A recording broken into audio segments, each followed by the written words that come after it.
Chers catholiques, chers amis franc-comtois, je voudrais vous proposer une brève réflexion chrétienne sur les événements actuels.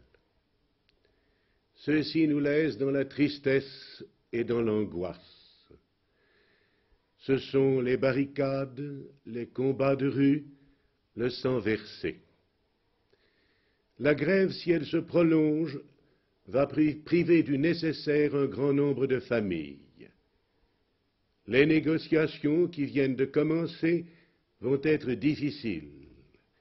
Il faut concilier les impératifs de l'économie nationale et les justes revendications des salariés.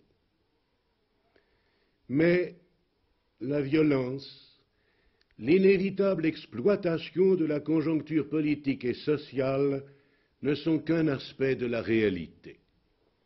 Tout d'un coup, viennent de se révéler les pensées profondes d'une multitude d'hommes qui ne veulent plus du monde actuel.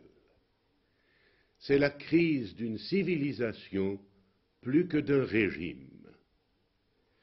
Les étudiants se demandent où leurs études vont les mener. Les jeunes, quelle que soit leur intransigeance, ont raison d'être scandalisés par des injustices qui laissaient assez indifférents leurs aînés.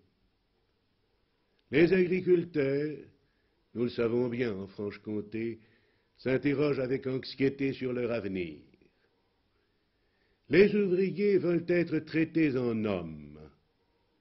Ils s'insurgent à bon droit contre une injuste disparité des salaires. Ils désirent porter pour leur part la responsabilité des entreprises qui les emploient. Ils ne peuvent oublier qu'en général, dans le passé, leurs plus justes revendications n'ont été satisfaites qu'au prix de grandes difficultés.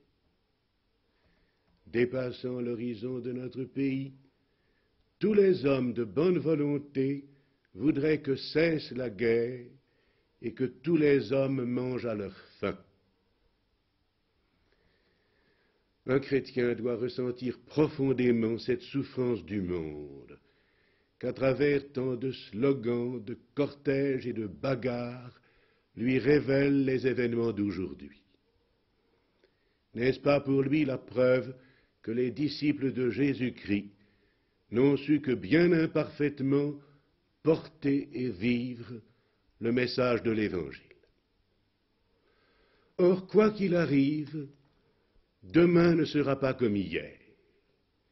Il dépend des chrétiens, pour une large part, que demain ne soit pas révolution brutale, mais renouveau de la France. Serons-nous les artisans de cette rénovation? C'est la question que votre évêque doit vous poser. Je vous appelle tous, chers amis, au calme, à la prière, à la compréhension de tous vos frères humains, à l'humble accomplissement de votre devoir. À ce prix, vous prendrez, le moment venu, vos responsabilités d'hommes et de chrétiens. Il me semble que je vous rejoins dans vos villes et vos villages où vous me recevez si bien. Je vous suis uni plus que jamais.